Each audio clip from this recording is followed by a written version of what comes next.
Well, it's 9 o'clock and we have a tight schedule this morning, so I did want to say welcome to everyone. We are glad that you are here. Before we get started, I did want to give you all a warning that not only do we have a pandemic going on, but Austin is in a deep freeze right now. So some of us are dealing with no power like the dean is, and then some of us are having just really bad connectivity issues. So bear with us. We'll try and get through this as well as we can and scramble through it all.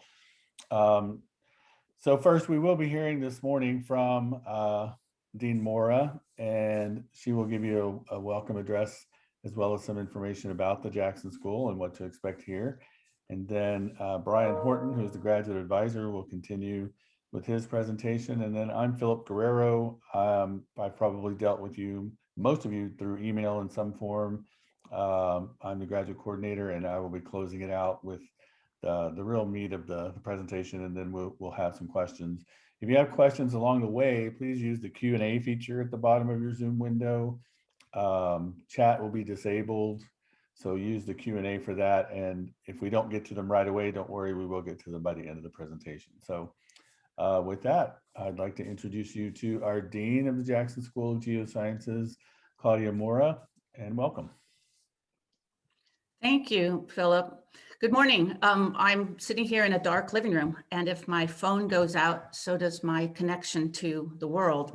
So we use this exercise just to introduce you to the Jackson School and to how things work around here, and to give you a flavor for the school. This picture, for example, is a picture of the school itself, or of one of our buildings, the Jackson building, and behind it, the iconic Texas Tower. And I hope that what I'm going to do this morning is just kind of explain a little bit about the school, about how we think and what we do, and show you some pictures so that you get at least a two-dimensional view of the university here. So the Jackson School, people will hear this, but I wanted to tell you a little bit about how it came to be, because the Jackson School is fairly young, and it is the product of some brainstorming between this man, Jack Jackson, and his wife, Katie, and people at the Department of Geological Sciences and the Bureau of Economic Geology at UT. This started about almost 20 years ago. They started thinking about this, but at the University of Texas, there was a strong Department of Geological Sciences that was within the College of Natural Sciences, and two geological research institutes, the Institute for Geophysics and the Bureau of Economic Geology, that were independent of the department. The idea here was to place all of these earth science units into one college in order to leverage all of the brainpower that existed between the different groups, and to create sort of a geological super school, which is, I think, we are.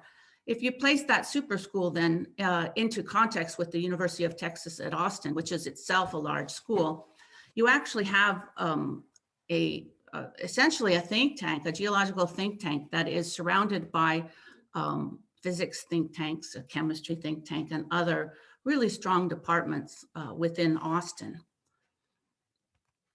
The main campus, or on the main campus, is where the Department of Geological Sciences is. This is the nicer of the two buildings we have, the department itself. And you'll find there very high quality classrooms, laboratories of all kinds. This is an ICP-MS lab. We have the UTCT, which is a X-ray tomography unit that is used to examine specimens large and small. This is a skull, and I don't know of some animal, some lizard, I think, but these are successive slices through its skull. And so you can see how tomography gives the geologist every bit as much information about morphology as it might give a doctor at the hospital. The Institute for Geophysics and the Bureau of Economic Geology are about 10 miles north of main campus on what's called the Pickle Research Campus. These are the two buildings that the Bureau and the Institute are in. They adjoin. And again, here you have another suite of first-class laboratories, of first-class classrooms and lecture halls, some very interesting experimental equipment that you might not otherwise see in flumes and experimental sedimentology labs. And the Bureau, for example, has the largest core collection of any private institution or public institution, if you will, pretty much almost in the world, certainly in the country. It has core labs in Houston, in Austin, and in Midland. So I hope you're getting a sense, at least that we're pretty sizable here. We have a lot to offer. And in fact, if you look at the Jackson School itself has something like something on order of 50 faculty, 90 research scientists, 100 research staff and postdocs, about 400 students, half of them graduate students. And those come together to form a pretty powerful unit that was in the last time the US News and World Reports ranked things, we had the #1 geology program and the #7 geophysics and seismology program. And as I said, this is sitting inside the context of a very large public research university. It's a top 10 public research university, almost 11,000 graduate students on campus. There are 48 top 10 programs. And frankly, it has the benefit of being in Austin because there are large programs that are in areas that are not quite so interesting to live. So I guess one thing you might want to think about as you ponder your grad student choices is, why would you want to go to a large university? And I think the answer that you'll see here is that at a large research university, you're going to see and meet and be able to access a tremendous number of scientists and ideas. And so you'll be exposed to a high level of excellence, breadth across the sciences and the humanities, a level of resources that rarely exists at smaller colleges, and you'll be associated with a good name university and a top name program. And that prestige can help you later as you're looking for your next step. But the most important reason might be that you're going to learn from your peers at the university. When you're a grad student, you learn as much from your friends as you do from any book, class, or lecture. And those friends that you make are going to remain your colleagues through your professional life. This, believe it or not, is yours truly as a graduate student studying for her oral exams, her PhDs. This must have been a long time ago. And I was studying with Jean Morrison, who's now the provost at Boston University, and Will Lamb, who's now a professor at Texas A&M University.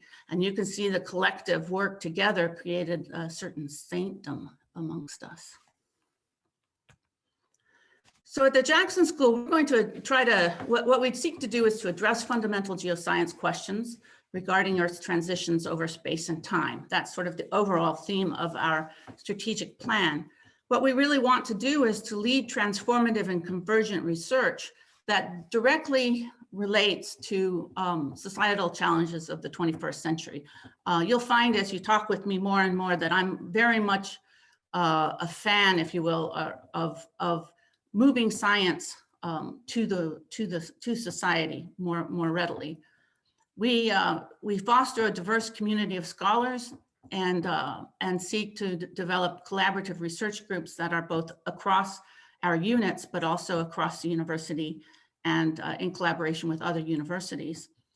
And together, this allows us to provide you with a world-class education and to give you opportunities to be involved in quite a few things that I think are quite special. And in doing so, we are creating, we are innovating, and we are helping to create the geoscientists of the future. What we want you to do is to think about what you're going to do, to choose a significant research project so that your work addresses something important. We are dedicated to seeing you present your research at professional meetings and to publish your research. The classes are typically evolved to provide for you what it is that you need. We want you to work on teams, get you out in the field, teach you to think, teach you to effectively communicate, and then to launch you into a career that you will find very satisfying. We want you basically, we want you to become the leaders of the future. This is something, what I want to do is to give you some idea as you jump into your research.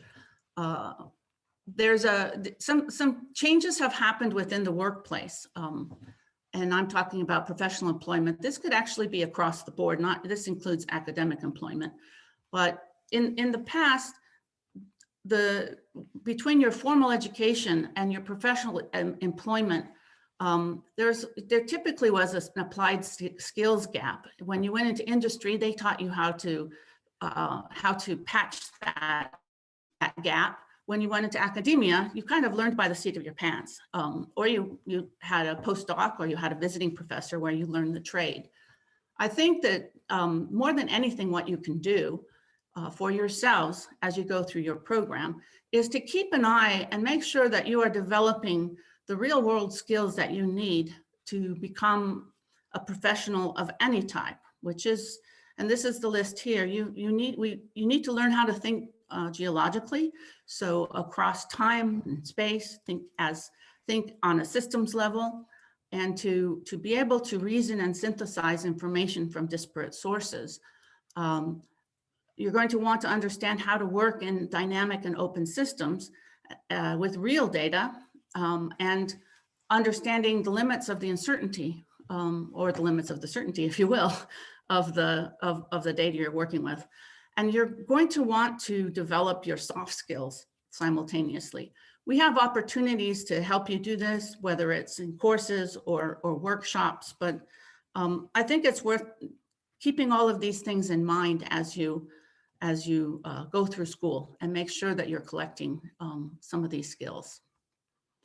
And what you'll find as you go into the research environment is that NSF increasingly, while it still has and supports its disciplinary programs, it's also, its focus has been on what's called convergent research, which is basically research that reaches across disciplines, and I mean wholesale across physical and social sciences to address societal problems. So you'll see this as an increasing theme as you move on through your research life.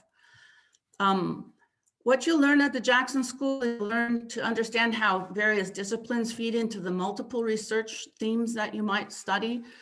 When people say they're a geochemist, I always laugh because in fact, there are geochemists across every area of the geosciences.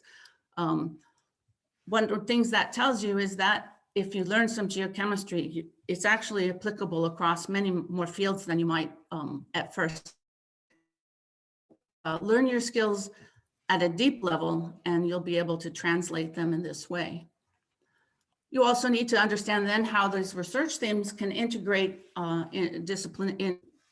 integrate different disciplines. If, for example, you wanted to study the 2011 drought in Texas, this deep red is the worst drought you can have. And you can see in 2011, Texas was in trouble. You could approach this, a study of drought, for example, through studies of past droughts using speleothem records, hydrologically, computationally. You could look at water depletion in the soil moisture system. You could study paleontological changes and extinction records that recorded paleo droughts and then their recovery. And you could look at climate dynamics at the global and regional scale that might impact, that might be responsible for setting up this kind of disastrous climate. We're going to try to let you have opportunities to flesh out your learning, for example, through with courses, with stackable certificates, what they're called. This is a recent stackable certificate that was developed by the Jackson School in machine learning and data analytics. These are skills and understanding that you could take and are very valuable skills to pick up. So we're going to do our best to guide you in some of this convergent thought and some of these extra skills. Finally, I just want to say, enjoy the ride. If you're like me, you grew up in New Mexico in the mountains, and this was what I thought Texas looked like. And I was always a little bit hesitant. I'd look at the map, see all this yellow stuff, and you think, oh God, it's just like dirt. Because I was a hard rocker then. But I'm just going to flip through a bunch of pictures here. These are all the geology of Texas, and it'll give you a flavor for just how beautiful this state really can be and how very interesting it is.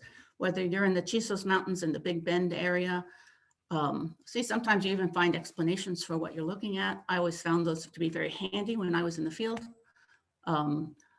We have some absolutely spectacular world-class outcrops. Hidden secrets like Palo Duro, there's batholith there.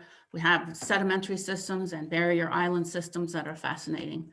And we have springs. And in fact, this one is just a few miles south of campus. It's Barton Springs, and you can swim there in the summer. So with that, I want to say to all y'all, which if you don't know, Texans say y'all, but if it's plural, it's all y'all. I'm done. So thank you very much. Thank you, Claudia. Appreciate that presentation. And we'll go ahead then and move forward to Dr. Brian Horton. Brian is the current graduate advisor for the program. The graduate advisor serves to oversee the entire program for all students, even though most students, well, all students will have their individual supervisors to answer to. But Brian, then everything is funneled through him that goes to the graduate school, everything from petitions for coursework to any issues that come up in a student's program while they're here during their career. So I'll turn it over to you, Brian. You might still be muted. You're still muted. Oh, that never happens to me. Hi, everyone. Welcome to the Jackson School. My name is Brian Horton. I'm a professor in geology. My specialty is the study of sedimentary basins. I work a lot in South America and some other major mountain belts on Earth. And this is an outline that you're looking at now that shows the overall template for today. So we've got this 45-minute introduction. Dean Mora, thanks to Dean Mora for that nice introduction to the Jackson School. Really inspirational. I think we really hope that you're considering coming to UT, and we want to inform you a bit about how we're designed. And at 9:45, that's when we're going to kick off a series of different critical discussions about the research that's going on here in these different so-called themes. We're broken into 6 different themes, and these individuals will present an overview of some of the exciting research going on in these different research themes. Okay, so I'm moving to the next slide. So this is a little bit of nuts and bolts. We have a Jackson School of Geosciences graduate program, and all of the faculty members and selected research scientists are a part of this thing that's called the Graduate Studies Committee, the GSC. The reason that matters to you is because your potential supervisor, your advisor for your master's or PhD project, must be a member of that GSC, that Graduate Studies Committee. It's within the structure of the university's graduate school. So what we do is we're responsible for maintaining and adjusting the program to the current needs in the global market. And so we oversee the requirements for coursework, the qualifying exams for students, the process for writing and defending your master's thesis or your PhD dissertation. So the GSC is this body, and it includes all the faculty of the Department of Geological Sciences, DGS, and it includes selected research scientists from UTIG and BEG, that's UT Institute for Geophysics and the Bureau of Economic Geology. So I'm the graduate advisor, that's my name, Brian Horton, and Philip Guerrero, who's Master of Ceremonies today, he's the graduate coordinator. So I'm sort of in charge of this GSC for a selected time, maybe 3 years, and then someone else, another professor, will take over this position. Philip has been the institutional memory, he's been in this position roughly 15 years. So he, as the graduate coordinator, really knows the ins and outs of the university and how to get things done. He's aware of deadlines and will keep you on track. 20 years. Oh, who is that? Someone speaking. I think it was Philip. He said 20 years. Okay, yes, 2 decades. So here's my name, the graduate advisor.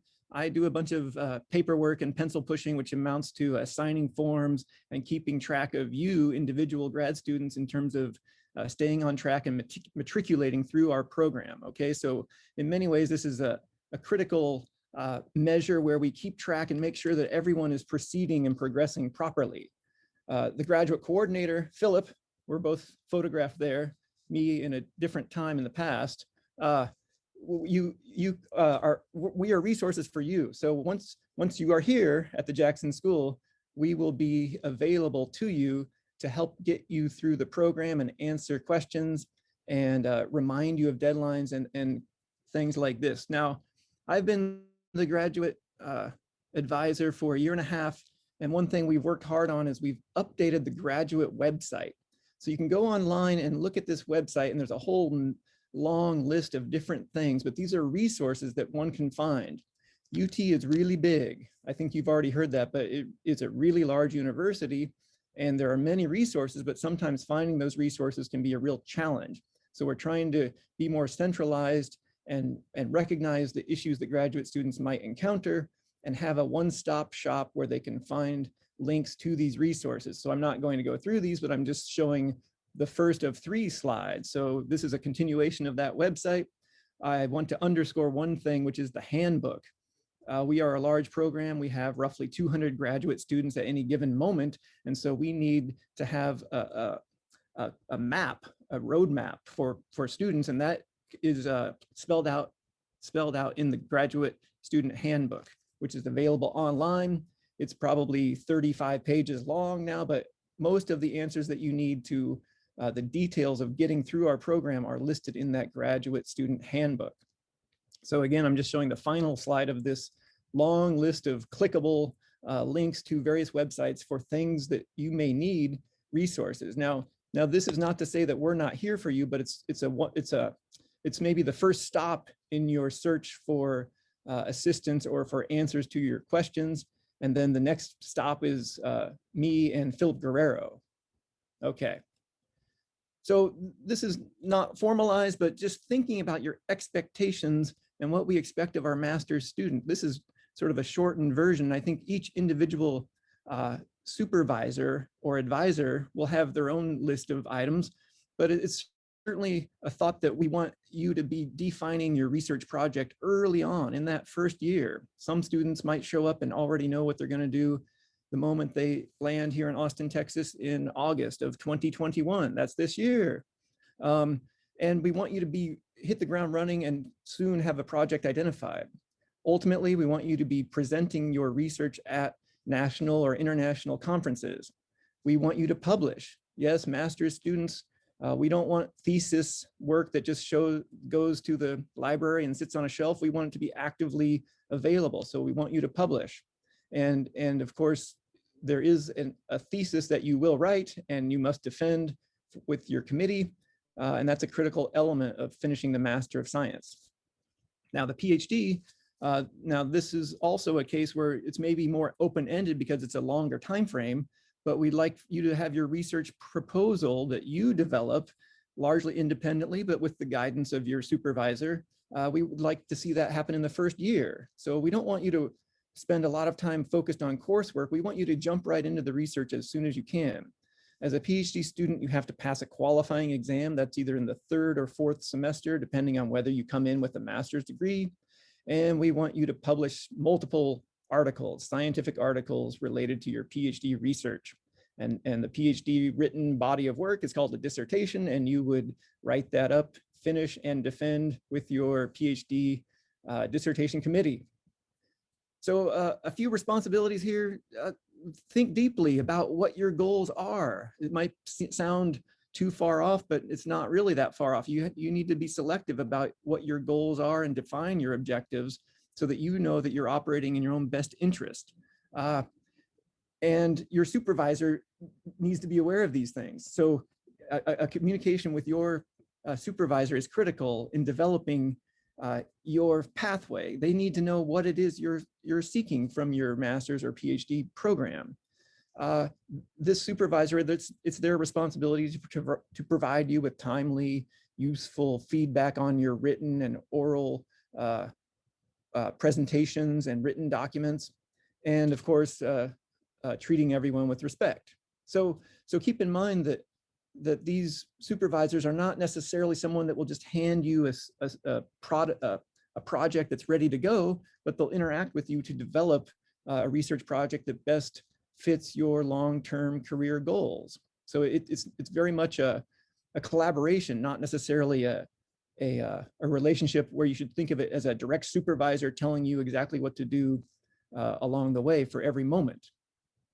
Now, your role as a graduate student, these images, in case you're wondering, come from Argentina. It's where I do a lot of field work. We want you to become an independent critical thinker. You need to be able to identify problems and develop the hypotheses to test and the methods to test those hypotheses. So we want you critically involved in this. You will be conducting research and learning how to conduct research. You'll learn how to communicate technically and become an effective writer. You'll be developing not only some deep knowledge on a particular subject, but also a great breadth of knowledge so that you'll have a wide range. And I would emphasize that this is not necessarily a training ground. Like, people sometimes think that graduate school as well, it's that step before I really become a professional. And I would just encourage you to switch your brain into the mode of thinking that this is the start of your professional career. The graduate school and what you do in graduate school and what you generate is a professional endeavor. And so your professional career is starting now in graduate school, the moment you set foot in graduate school. So I thank you for considering the Jackson School. We hope that you have a good time, and please don't hesitate to ask us questions along the way. Thank you. Thanks, Brian. There we go. Okay, remember that if y'all do have questions, you can enter them in the Q&A box, and we'll try to get to those as we can. Let me get my screen going here, and we will get to this here. Okay. Well, now it's telling me I can't. Hold on. Share screen. There we go. Okay, and something I did want to mention also is that some of you will have already been admitted at this time, and then some of you have not been admitted. Those of you who have been admitted, this is to let you know what you're in for if you do decide to come here. For those who have not, this is a chance to get to know a little bit more about the school, and then when you meet later with prospective supervisors one-on-one, you'll know the questions to ask if you haven't gotten them answered already, and be prepared to talk more about the program. So basically, what this part of the presentation is where the stuff you really want to know, the meat of everything. Some of this information here was presented by the dean earlier. We're 3 different units: the department, the Institute for Geophysics, and the Bureau of Economic Geology.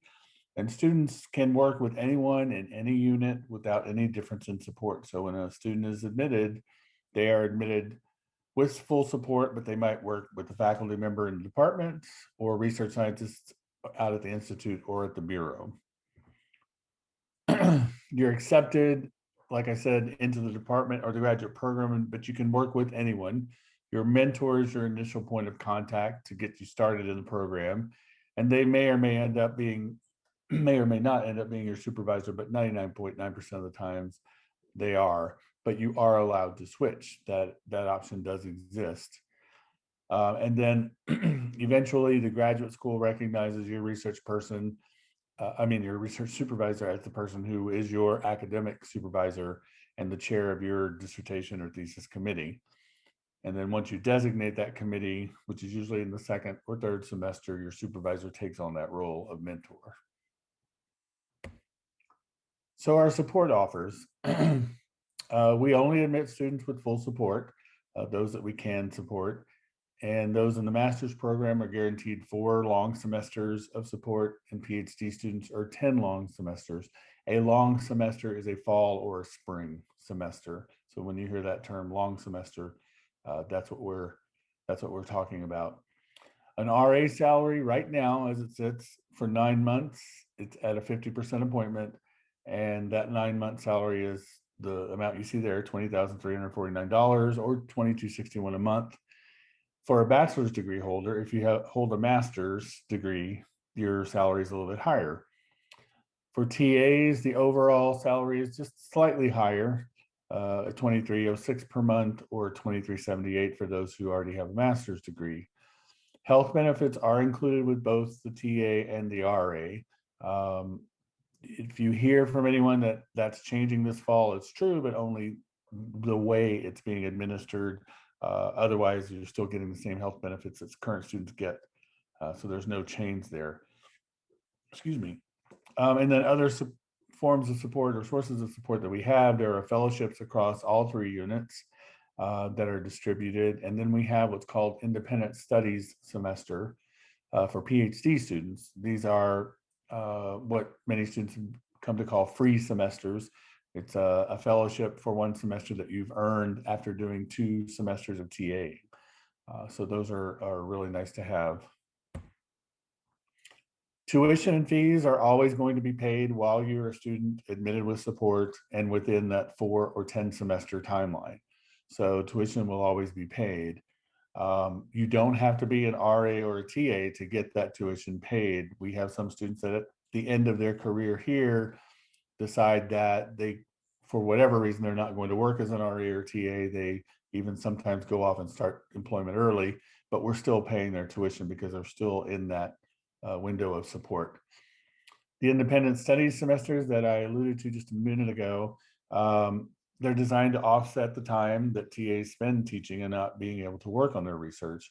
So a PhD student, if you teach for 2 semesters as a TA, you're eligible for this independent studies semester.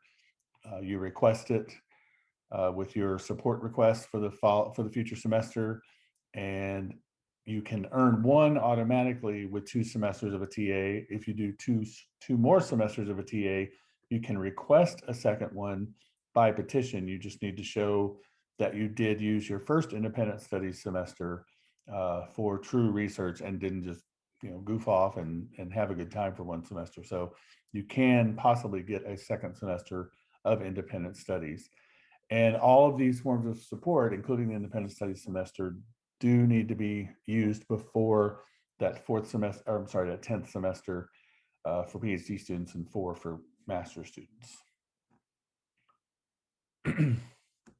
Summer support is not guaranteed here, but that's not to say that someone goes hungry during the summer. It just doesn't happen. Everyone usually finds something, whether that's a TA for one of our field camps or other summer courses that we might have, research assistants that are hired by their supervisors over the summer. That's very often the case.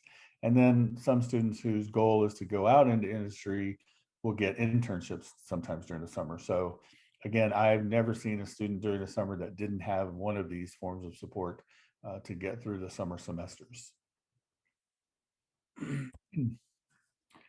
The other forms of support that we do have in the Jackson School include professional development, off-campus research funds, and analytical fees support.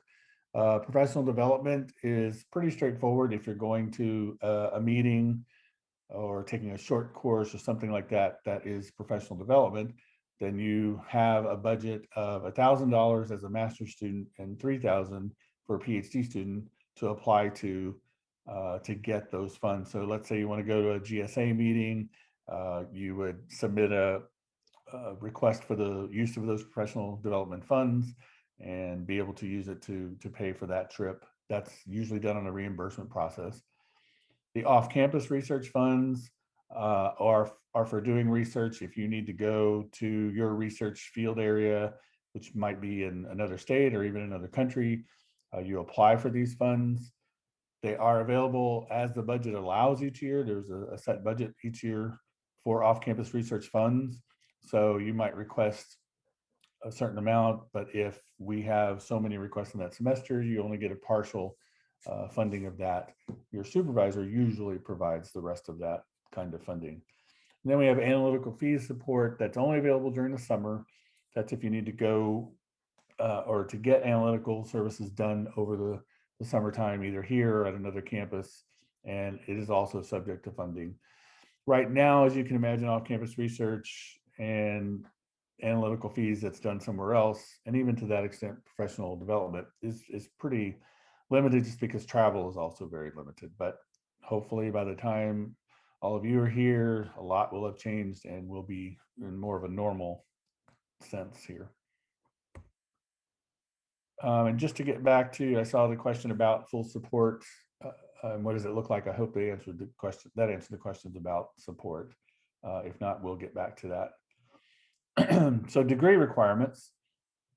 For a master's student, it requires 18 hours, which is usually 6 3-hour courses of graduate geo coursework, 6 hours of coursework outside the department, 2 semesters of what we call our tech sessions, and 6 hours of thesis credit.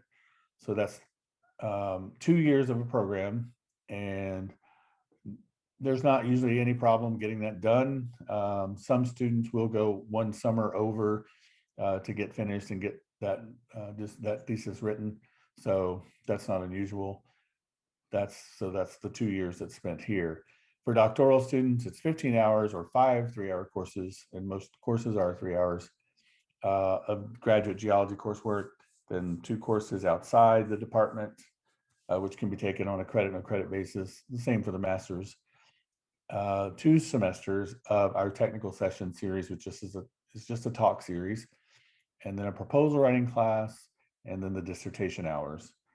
And then both master's and doctoral students must take Geo 298T, which is our, it's titled Teaching Methods, but it's been retooled into a How to Be a Successful Graduate Student kind of course. Everyone takes that their first semester. Want to get quickly back to a question about professional development funds. Those funds are available for the entire time here. So it's $1,000 for a master's student, $3,000 for a PhD for their entire time here. So once that amount is used up, it's done. Most students won't use that professional development money until their last year or last 2 years when they're getting out there and presenting and things like that at conferences. So the typical degree timeline, for your first semester, you're doing coursework, that teacher training class that I mentioned that's also about being a successful grad student, and then exploring a thesis option. Your second semester, choosing your supervisor and initial committee. Master students, you're defining your research topic for your thesis. The first summer after you've started, you're doing field course and training, doing a field course and some training, excuse me, maybe some field work or an internship. The third semester for PhDs, it means a qualifying exam. For master's student, it means taking the first half of thesis. This is just a graduate school required class. There's no actual coursework to it. It's just a flag to the graduate school saying I'm getting ready to graduate. And then the second summer, if you're still here, master's students may have already graduated, but if not, they may be finishing up field work and finishing their thesis. The PhD student is doing, a little more intensive field work or maybe lab experiments, and then continuing on into candidacy. Our placement for employment, we have had in the past more than 35 companies coming to recruit. This last year, of course, that changed drastically just because of the pandemic situation. But in a normal semester during the fall, there's a busy schedule of recruitment meetings, interviews, lunches, and info sessions. And we have both energy and environmental industries that are well represented. And then this is just the latest data that I had from our career services about placement. You'll see that the largest industry represented here is the energy industry that people go into, and all the other different areas that students pursue careers in. And then this is the PhD, the same answer again. Energy's big, postdocs, a lot of people go into postdocs, etc. Okay, well, that was all that I had to offer here as we're getting close to the end of this time. We do have 5 minutes. Let's see if we can get to any questions that people might have. Do we have any? If you could type them in the box, that'd be good. And if not, that's okay, because we're just 5 minutes away from getting started with our theme presentations. The question is asked, can we choose our supervisor before the second semester? Oh, definitely, certainly. I'm always for anybody doing anything early. The people that are late doing things are the ones that I have the most issues with. So definitely, if you can do something early, do it. It's always best. It saves everybody some stress later on, and everything gets done better that way. So definitely you can choose your supervisor before. And like I say, 99.9% of the time, if you're admitted with a certain individual, that individual will probably end up being the supervisor for you. The question is the standard length of the PhD 5 years? Yes. I should say the average is 5.5, and that half is usually the summer after the 5th or the 10th semester. So that's not unusual at all. If it goes into a 6th year, that's fine. It's allowed. It's not any problem. It's just that the guaranteed support, which is TA support, is already over after the 10th semester. Those students that go into their 6th year or 11th semester, usually their supervisors have RA support for them. So it's usually not an issue.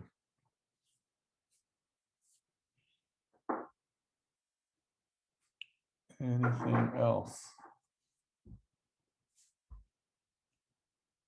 Any support for housing? No. The stipend that you're getting paid, I'm sorry, the question is there any support for housing?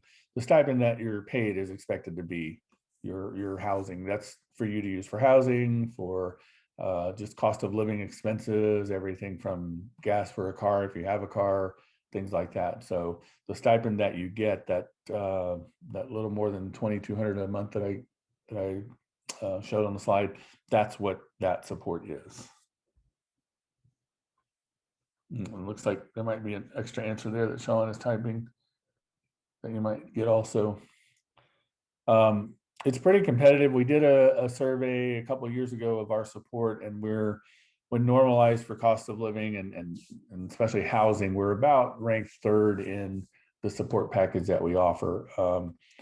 And I encourage you, if you get other offers of support, make sure you ask questions like, does this support include tuition, or do I need to pay tuition out of pocket? We found when we did our survey of other programs that some of them will give you a stipend, but then they expect you to pay your tuition with that stipend. The same with health insurance. So that's something you want to consider when you're looking at all your options. Most are coming around to doing the same thing that we're doing. I think that's just going to be the norm soon for all graduate students and all graduate programs anywhere. But make sure you ask those questions, definitely. I see the question, do we already know if the schedule for the fall 2021 will be back to normal? No. We're just as in the dark as everyone else as far as what the future holds. It will all depend on things like vaccines, increases and decreases in cases that are out there. So we're just monitoring it as closely as we can. The best place for the information is off the UT website. There's a COVID page. I think it even has a banner on the main UT page to see just how things will be operating. I definitely hope that it's back to normal. I am someone that needs to interact with students. I hate that we're sitting here in front of cameras talking to you all. I'd much prefer to be in a room seeing everybody's faces and everything, but this is just the way it is right now. So I definitely hope it's going to be the case in the fall that we're somewhat normal again. I won't say I'm ever normal, but anyway, that everyone else will be. Any other questions that we might have out there?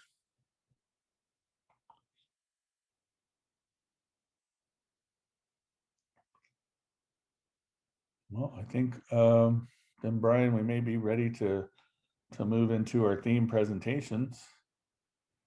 Yeah, I think Charles Jackson is first. Yep. And he's appeared, and he will soon be sharing his screen, and you'll get to hear about the research for the next hour or so. You're going to hear 6 different people representing each of these different research themes presenting about the ongoing research in their 6 different themes. Take it away, Charles.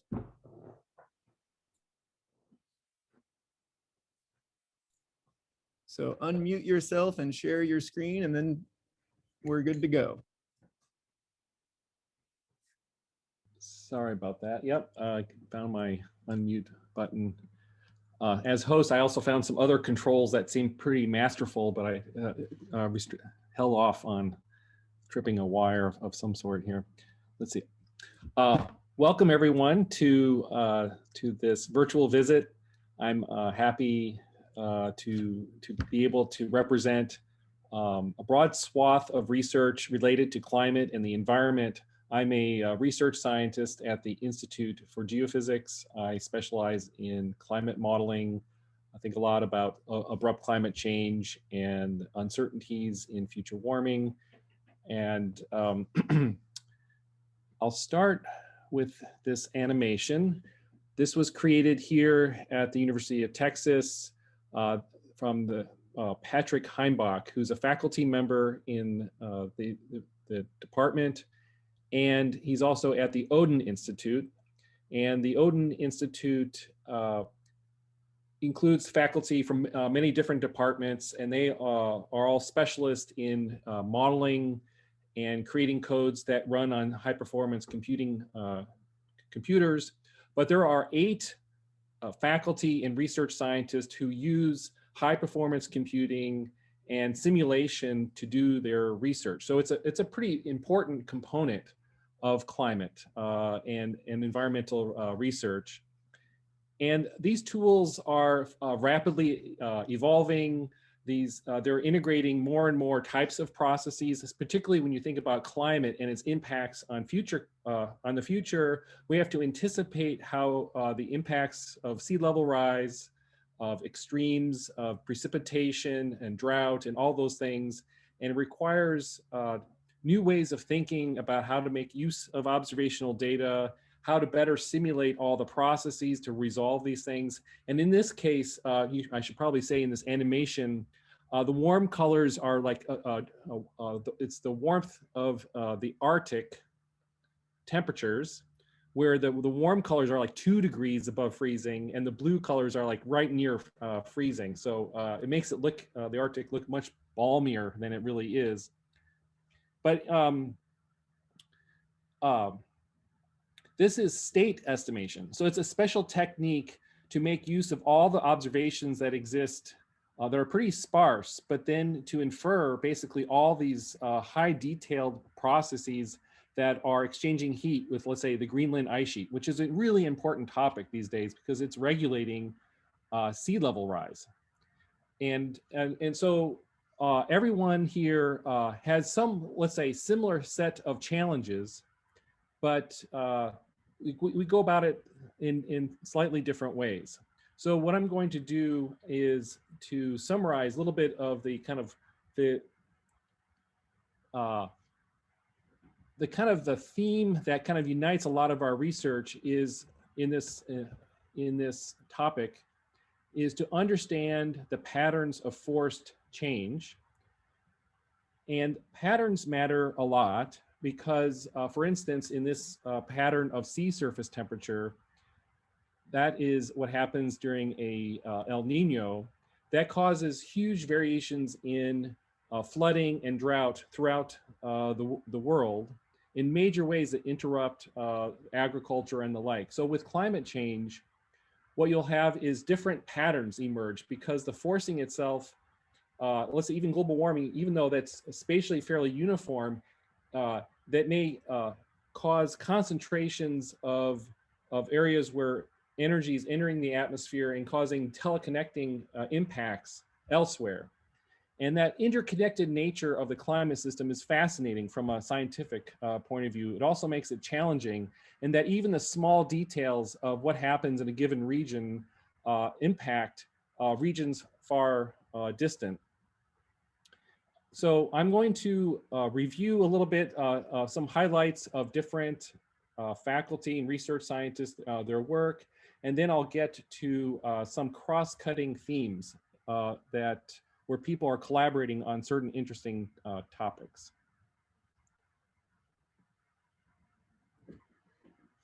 So this is Patrick Heimbach. He was the person and that group that created that animation. And so this is the Odin Institute where his office is at. And so the University of Texas, you should know, can brag a lot about its high performance computing. We had the largest supercomputer for academic research in the world. And that's located basically one floor above my office. Sorry, one floor, below my office is this Texas Advanced Computing Center. And the Odin Institute is connected to that Advanced Computing Center, but we all have access to these computing resources. So there's a large group of us who learn about or apply different kinds of tools for using those high performance computing to study, in this case for Patrick Heimbach, high latitude systems, the interactions between ice and ocean, and the feedbacks that occur there. Carrie Cook is a faculty, and she's the world's authority in African climate, and she also has been working on processes or figuring out the processes that affect rain intensity, like high intensity rainstorms in the US. So her tools are these high definition regional models that are coupled to large scale models, but they resolve the fine structures that dictate how the timing and processes that cause rainfall, right?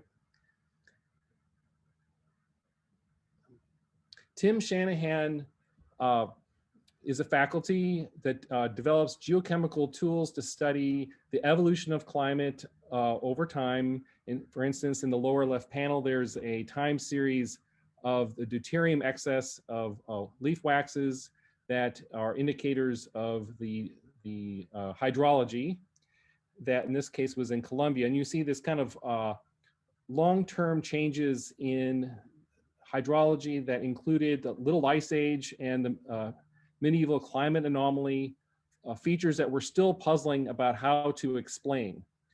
And these tools, the geochemical tools, the toolkit is, they keep on developing new types of ways of developing these tools to answer these questions of the pattern and the response to different known forcings. And so this is one example. We have a new faculty, Geeta Prasad, who works on aerosols. And aerosols is one of the hottest topics in climate system processes. It's one of the leading sources of uncertainty about future climate. And there's just this little particles in the atmosphere that are surprisingly kind of impactful with the functioning of clouds, radiative properties of the atmosphere. And one of her highlights of her research is looking at how if you take the same aerosol loading and you place it in different locations around the Earth, that it has very different impacts. So even when you know or can predict what the aerosol loadings are for different parts of the world, it doesn't yet tell you what the forcing is.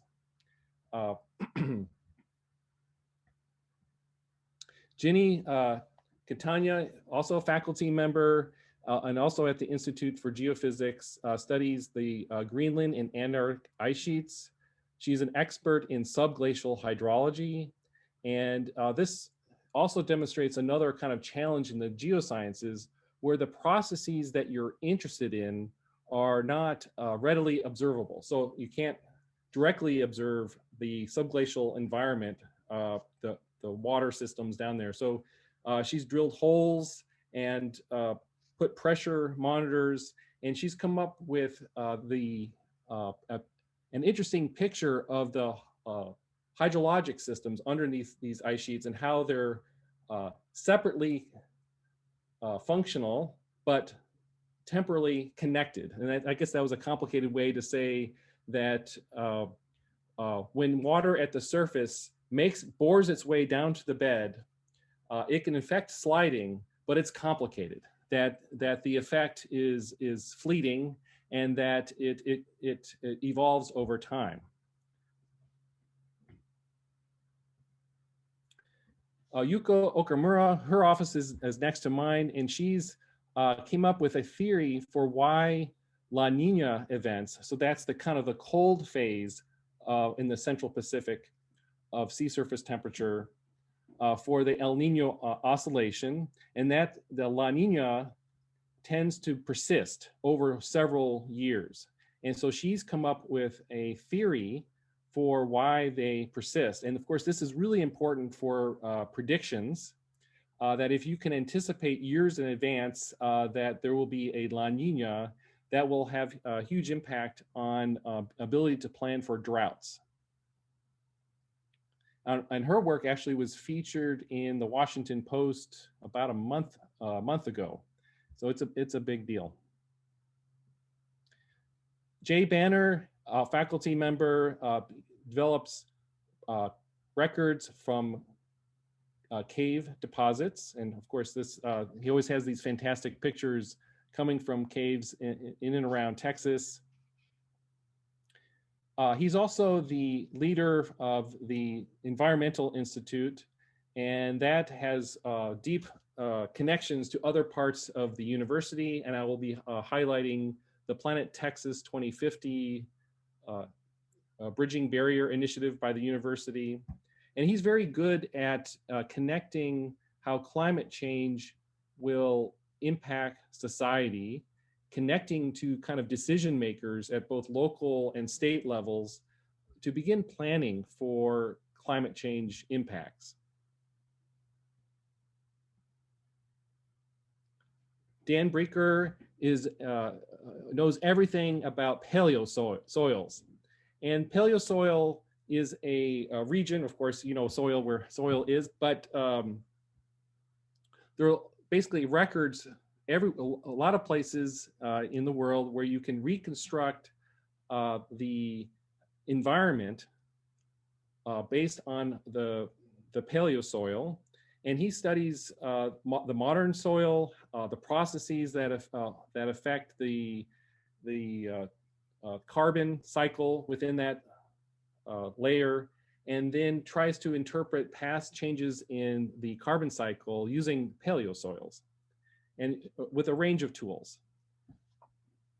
So even I'm involved with this research. I'm a climate scientist, but in terms of modeling and making use of data, model data synthesis, I'm involved with that research as well. Okay, Chris Lowy, who's here pictured in the red shirt, kind of to scale, so you know how big he is. That is, he's an expert in the micropaleontology, and he's at the Institute for Geophysics, and he's a fantastic thinker.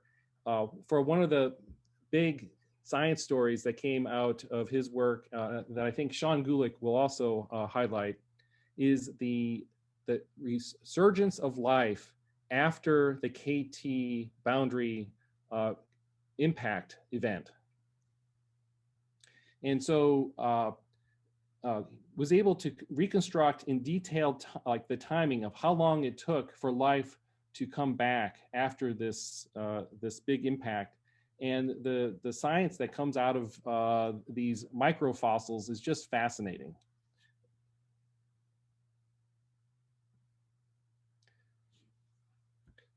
So the climate theme is a topic that has broad interest, of course, within society, but also within the University of Texas. And there's, for just as a case in point, there's a initiative that is sponsored by the University of Texas, and this came about right after Harvey hit Houston. That there was a hurricane that had a society-changing impact on the infrastructure and lives of a huge urban area. So the University of Texas created a collaboration among researchers at the University of Texas.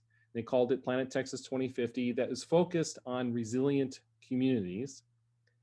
And so I'll highlight one of the research topics there, but then there are other interests in climate within the university. For instance, in the Energy Institute, they want to understand how to plan for a new economy that has less dependence on carbon. The problem is that our models for anticipating what economic impacts that might have are not adequate to the job. And so there's an effort to reimagine economic modeling to answer questions like climate change. And another initiative, Sea Level, is amazingly integrative with what we do. So there are scientists who study the polar ice sheets, the factors that cause mass loss from those regions, and also how their impact on the sedimentary record along the coast. I see I've run more than my allotted time, so I need to move along here. So this is, I have, let's see, to the planners here, I have 2 slides. I'll just talk about them briefly. This is this project, part of Planet Texas 2050, Stories of Ancient Resilience, and involving how climate impacts have affected society through time, involving all these different types of disciplines. And these are the 3 people in the department who are working on that. And this is the initiative for thinking about new economic models, thinking about how to integrate micro to macro scales, but it involves basically people from physics, myself, computer science, and the like. So it's quite broad. So I'll end my presentation there. Sorry for going over. Okay. Thanks, Charles. Appreciate that. Our next presenter here will be Zoltan Sylvester. So Zoltan, take it away.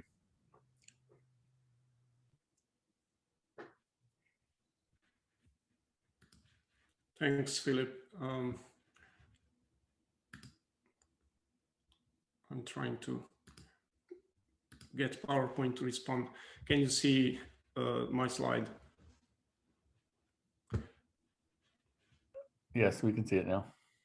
Okay, so what I will try to do in the next few minutes is to talk about energy geoscience research and research groups at the Jackson School. And all I will be able to do is to give you a flavor of what kind of research is going on, what data types we use, and what are the scientific questions that we are interested in. And if I had to summarize what is energy geoscience research in a modern sense about, is basically understanding the subsurface so that we can make better decisions about exploring for and producing oil and gas. But increasingly, it's also about understanding the subsurface so that we can deal better with questions about geothermal energy and CO2 sequestration in the subsurface. And there is a large number of groups at the Jackson School that work on energy geoscience related problems. And I'm going to go through each of these. no, that I'm kidding. I will only focus on a handful of these so that we don't run out totally of time. But I think this will give you a flavor of the wide range of questions that we deal with. Let me start with the Gulf of Mexico Basin Depositional Synthesis Project, or GBDS. So this is it is the #1 research group in the world when it comes to understanding the history, the geological history and the subsurface of the Gulf of Mexico basin and the whole area. This involves work in sedimentology, stratigraphy, geochemistry, plate tectonics, structural geology, and all of the information, all of the learnings that come, they are incorporated, of course, into a geographic information system. And the way that is done is that they build a large number of maps for 35 chronostratigraphic units. They have different kinds of so-called unit maps, paleogeography, structural framework, petrographic phases, you name it, more than 1,700 layers. Let's move on to the carbonate group, which, and this is going to be a recurring theme, that the carbonate group and reservoir characterization research lab, or you may hear the acronym RCRL, is one of the foremost groups in the world in carbonate sedimentology. And if you work with this group, you are likely to do field work in places like this. This is a picture from West Texas, from the Guadalupe Mountains. Beautiful rocks and exposures. Not easy to go up and down on these slopes, but it's totally worth it. They also do, of course, they work with subsurface data, and one of the advantages of doing that in this group is that they have a ton of high quality data. These are well logs from the Permian Basin showing a nice carbonate margin. And there is so much data and such high quality logs that you can just visualize these logs and you start seeing the stratigraphy really well. This is also the group that gets to go to do field work and field trips in places where normal people pay a lot of money to have fancy vacations. This is somewhere in the Caribbean, of course. A very important, I would say, topic and research group is focusing on CO2 sequestration, and this group is called the Gulf Coast Carbon Center. And if you have been paying attention to the previous talk or the world in general in the last few years, then you know that this is a very important problem, and this group is one of the most important research groups that focuses on understanding how CO2 can be safely sequestered in subsurface reservoirs. And it turns out that the same skills and knowledge that you need to get out oil and gas and water from the subsurface, the same kind of knowledge is actually needed to put back the CO2 into maybe the same formations. And what you see here is one of the projects that have been involved with for many years now, called Cranfield, where more than 4.5 million metric tons of CO2 has been injected and monitored in a 3-kilometer deep reservoir. Another group is called the Applied Geodynamics Laboratory, and the name doesn't betray that, but they are really focused on understanding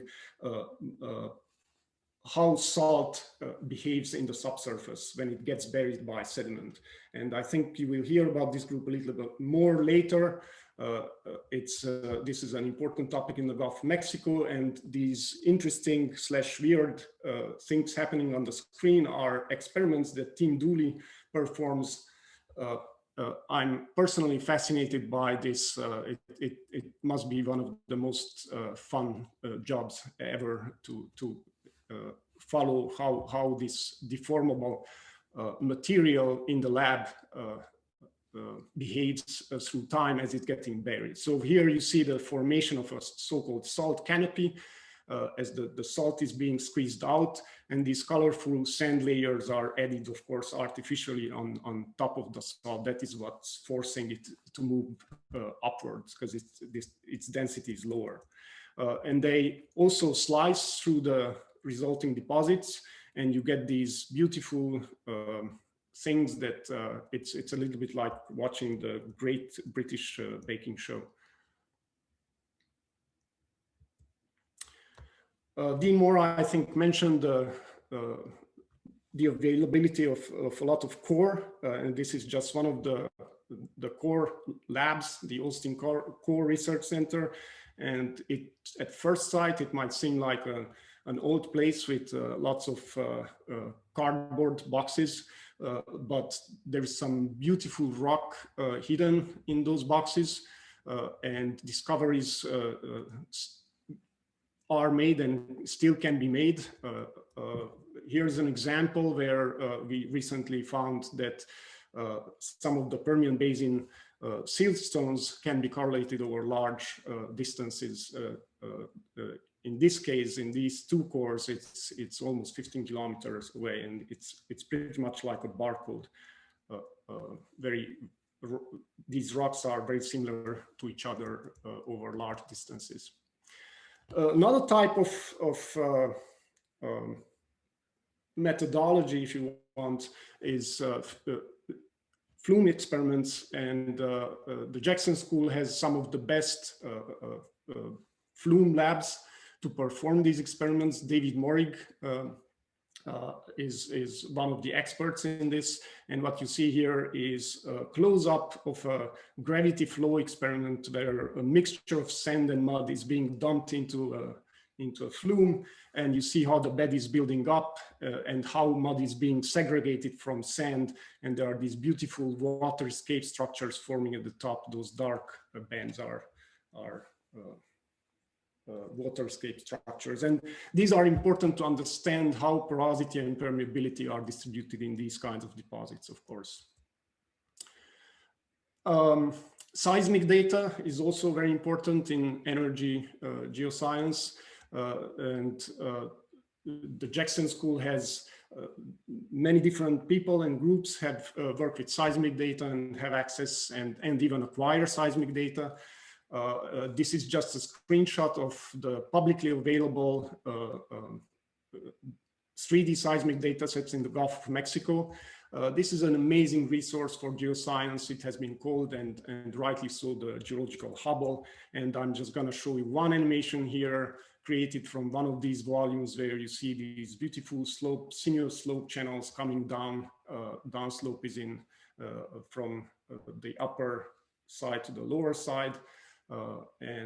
Again, this is a really cool type of data set that can be used a lot in energy geoscience research. We also use satellite imagery to understand modern depositional systems, because these are the same depositional systems that or similar to those that existed in the past. And this example is an animation of some Landsat imagery from a river in Bolivia, and on the left side you can see the interpretation, the analysis of the deposits, the kind of deposits that are left behind by this river. So the blue colored deposits will have different porosity and permeability than the red colored ones.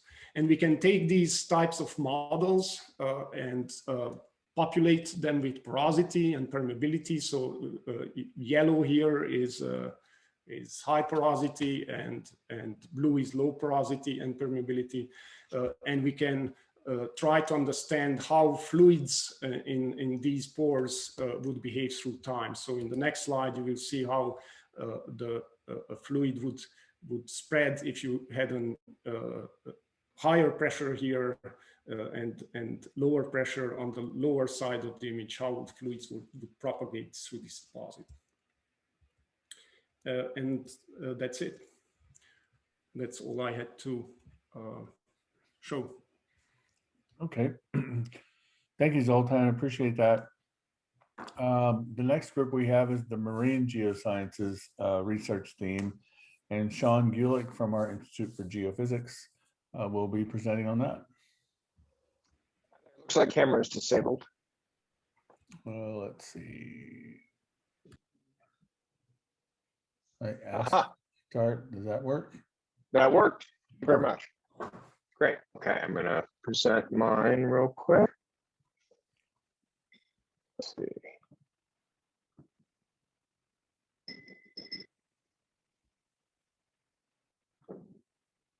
Perfect. All right, everybody can see that? Yep. Excellent. Great. Okay, so I'm just going to do, as everybody else has, sort of an overview of one aspect of the Jackson School, and that's marine geosciences, which is broad and quite interdisciplinary. Just a few example ships on top that people have used over years. And my name is Sean Gulick. I'm a research professor in the Department for Geological Sciences and for Geophysics. And we have a lot of aspects of the geosciences at the Jackson School. So everything from carbonates to deep marine sedimentary processes, shallow stratigraphy, things like that, convergent margins, geohazards, ocean crust, clastic systems, and even all linkages between tectonics, climate, sea level environment, that kind of stuff gets done in the marine environment.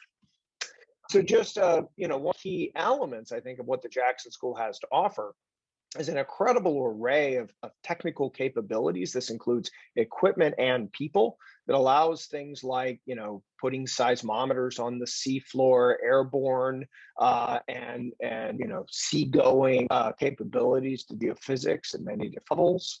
The ability to coring, a lot of partnerships with the international drilling programs that are out there. And we even have one of our 3 field courses is directly tied to teaching marine geology and geophysics. And I'll talk just about a few of these things. So just some of these tools that we have just to highlight. One of them is we have our own small coastal research vessel donated by the Petty family. So it's the RV Scott Petty. And what you see hanging off its side there, there's just some students standing on the boat, is a multi-beam bathymetry system. So we can do very high resolution mapping of the seafloor, topography of the seafloor, if you will. We also have imaging capabilities of the seafloor, things like a side scan sonar here, and abilities to ground truth. And I'll talk about that just a bit more in a minute. Things like grab sampling the seafloor to see why some spots are dark, why some spots are light, things like that. And we do a lot of high resolution imaging at sea. So this is actually shots from the field course, the marine field course. You can see our 2D high resolution seismic system. There is also a 3D high resolution seismic system called a P cable at the Bureau. And we all partner on these things. And then this yellow thing hanging in the water off to the side of this ship here is a CHIRP, very high resolution sort of outcrop scale geophysics. And the kinds of research being done with these kinds of systems, here's a cool example from 2 different grad students, Jake Burstein and Patty Standring, who work with John Goff, Chris Lowry, and myself, is a BOEM funded project to look at the buried Trinity River system, the incised valley that's offshore Texas, and being able to look at, again, sort of outcrop scale geology and see what the cores can tell us. And this is a little schematic of a core here on the left, where things like foraminifera and shells can be dated to tell us we're in the Holocene here, and be able to track things like the rolling back of the barrier islands and think about the influences of sea level and the geomorphic and geologic response. So we're quite active in these kind of areas as a larger group. Additionally, there's a lot of interest in sort of studying the paleo environment using the depositional record of the oceans. So for instance, here's a funded project, an NSF funded project by Chris Lowry, where the interest is again, looking at the recovery from the mass extinction event at the Cretaceous Paleogene boundary when the initial impact happened 66 million years ago, and being able to track the ways in which there's a succession of life that takes over the ocean, including some really important ones like transitioning from plankton dominated to maybe algae and cyanobacteria dominated for a little while before reestablishing the plankton domination of the oceans. So some really interesting questions about how life responds to changes that maybe have a feed forward to thinking about the effects of modern day climate change. We also do a lot of deeper crustal scale imaging. So this is the US ship, the Marcus Langseth, that does this kind of work, allows to do 2D and 3D deep imaging, somewhat like the oil industry might do, but also for academic reasons and in places that might not otherwise get this kind of treatment. And an active ongoing project in this area that's actively looking for a student is Xiaoxiao Han at UTIG. He's got a project funded to go image across Puerto Rico. So 3 different large transects that cross the trench here, the only trench in the Atlantic, where the North American plate is subducting beneath the Caribbean plate. And you know, they have a really cool, ambitious project where they're going to do these big, long images using seismometers on the seafloor, seismometers on land, and the Marcus Langseth to actually image in 2 dimensions, but very deeply, what's occurring at this dynamic and potentially quite hazardous location just to our south.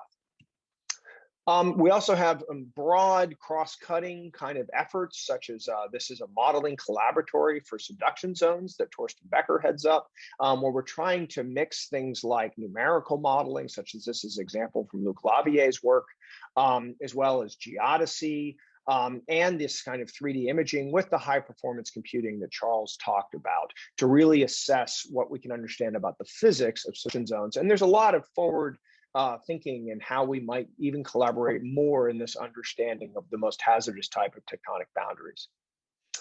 Additionally, the Jackson School has a rapid response program, which is quite interesting. So we actually have some funding to go after the geologic record that might be transient. So go after trying to understand exactly what's deposited or what's eroded and what's the long-term history of events within stratigraphy. Whether this is a tsunami layers, you know, that you can recognize because there's sands buried in otherwise marshy deposit, or it's hurricanes. And so, for instance, just last week, we went to a place called Lake Calcasieu that the locals call Big Lake, which is a really interesting location because last summer, it actually got hit by 2 back-to-back hurricanes, Hurricane Laura and then Hurricane Delta. And so, you know, for all those who've been looking at sand deposits in estuaries and saying that we can interpret each one of those as a storm, this is an opportunity to go and say, is that really correct? And if you have 2 back-to-back storms, do you record one? Do you record both? Do you record none of them? And so this is just a shot of some of that field work just last week using RV PETI. This is bringing it in at the end of the day at sunset. And a very small version of one of these CHIRP systems where you can get these incredible high resolution outcrop scale images where you can see everything from, you know, deltas, old river valley systems buried in here. And we're hoping in the shallow where we have all of these cores we took, every one of these red dots is either a core or a grab sample or something, that we might be able to find the record of the storms or the absence of the record of the storms using dating and analysis of foraminifera with Chris Lowry. So these are just some cool ideas. And to end up, I just want to point out some of the educational opportunities. One of the things we offer to the grad students and undergrads is a marine geology and geophysics field course where the students can actually get out to sea on ships like this one and actually learn how to set up the geophysical equipment, to acquire it themselves, to process it, and to even take the cores to ground truth it out at sea. And obviously this was pre-pandemic, as you'll notice by the lack of masks. And then to learn how to process things like multi-beam bathymetry data, as well as seismic and CHIRP data, such as a cool before and after example of what kind of processing can do, to allow you guys to use these as tools in your own research, and even to actually take samples and look for things like the fossil record that are buried in these sediments. and to split open the cores and do bona fide, core descriptions of the stratigraphy and the sedimentology, and even eventually the dating of the sediments in the marine record. So that's just a taste of the kind of things, and we'll be happy to answer questions later on. So I think we're now turning this over to Mark, correct? Yeah, Yes. thanks, Don. Yep. So here to talk more about his theme is Dr. Mark Hesse. Take it away, Mark. Do you want me to share? Okay, cool. Yeah. I can share. Perfect. How do I control that? Okay, sorry. All right. Let me get to the beginning. Yeah, so I'm here to represent the planetary science and geobiology theme. Showing here some of my favorite fossil and my favorite icy moon. And as you can see, obviously these are two very distinct and diverse groups. So we'll start off with talking about the paleontology. I'm not a paleontologist, so I'll just apologize for any misuse of nomenclature and so on. But as you can see, we have a really large group of paleontologists here. They all look very happy, except maybe for Chris Bell over here, who is a little grumpy. But other than that, you see there's a big happy family. Here's some slides that Professor Clark sent me. In her group, they work on essentially the evolution of flight, and they do this by comparing both modern bird anatomy, which is shown here on this slide, with fossil bird anatomy to kind of see how the whole thing has evolved. What you can of course see, and what goes without saying, is that our paleontologists travel to exciting places from Antarctica to Mongolia to Canada. And what's shown here in the middle is a CT scan, and that's one of the special abilities that we have here. And there'll be an additional slide on that, so we can scan in 3D large paleontological samples, and that allows all sorts of morphological analysis, both of modern species and of course of these sort of exceptionally preserved fossils here from Solnhofen and other places. Another theme is, to investigate the great transitions in the history of life, life going on land, the rise of mammals, the evolution of flight. And so why does it not want to shift? Again, I guess this picture just shows that everybody's in a good mood here. And to study these transitions, you need, this is very interdisciplinary, right? So modern paleontology brings together geochemistry, geobiology, biological stuff, of course, and a sedimentary environment, and phylogeny, and all of this is integrated to try and understand how life evolves. And so one thing that's of interest also in Ron Martindale's group is to look at extinctions and recovery. So this links with what John Gulick just showed you about the Chicxulub crater, but also other deeper extinctions deeper in time. So here you see a graph of essentially the diversity in life over time. Skull and bones here shows the various kinds of extinctions that have been studied. And here on the right is just another image from Chris Lowry, who studied sort of the recovery of life after the Chicxulub, of marine life after the Chicxulub impact, and Sean has already talked about that.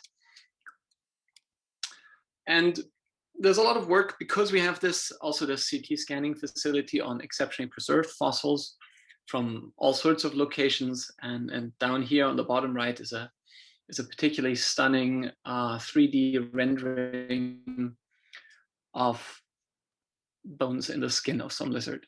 It looks very cool. And the other thing that's important is we have one of the, UT has one of the largest collections, fossil collections in the US. So that's a tremendous resource for all the people working in paleontology here. And of course, if you're here, you have full access to these collections. And then here's just some of the outreach activities that are going on. So on the top right, the young lady that you see making dinosaur tracks. This is happening at an annual event that's called Explore UT, where essentially students from all over the state descend upon UT and turn the university into this huge circus. And essentially all the departments prepare various kinds of activities. And so the Jackson School, of course, is involved with that. And here's just one of the contributions that comes from the paleontology team. Professor Martindale also has developed this really cool board game, essentially about coral reef hydrology and not sorry, ecology. And apparently this is now being produced and being sold. And the idea is to drive home sort of basic ideas on, how ecosystems, evolve and so on. So as I said, one of the special facilities that we have here is we have one of the best X-ray computer tomography labs, generally known as the CT lab. And this is used, broadly by all sorts of researchers across campus for all sorts of things, from medical applications, of course, to geological and paleontological ones. So on the right, of course, you see scans of various kinds of skulls and bones of different kinds of monsters. But of course, classical geologists also use this. So I believe it all started off with trying to image garnets within schists. But it also goes to study rare samples such as meteorites, or I believe we've scanned the fossil Lucy, the famous early human fossil. I've personally used it to study fluids and fluid flow on the pore scale. So this is a phenomenal facility that contributes to research across various subjects. And it will also be our switch over from paleontology towards the planetary science side. So one of the more high profile and exciting subject that's been, or studies that has been going on at UT was led by Sean Gulick, and I believe Gail Christensen, was to drill and study the Chicxulub impact crater. And he's graciously left us for the planetary science presentation. So there's a little movie that hopefully works that kind of summarizes the findings. A massive asteroid slams into the Gulf of Mexico, blasting an enormous crater. The impact wipes out most of the world's known species, including the dinosaurs. The asteroid impact is the only global instant catastrophe we know of. It happened in a day. Such environmental disaster to our planet that 75% of all life went extinct. But how did a local event trigger a worldwide cataclysm, killing dinosaurs everywhere? To find out, NOVA is following an extraordinary expedition to drill deep into the asteroid crater. It's a really big effort on the human scale. People are just really excited about the science. Science that will reveal new evidence about one of Earth's most devastating catastrophes. The day the dinosaurs died.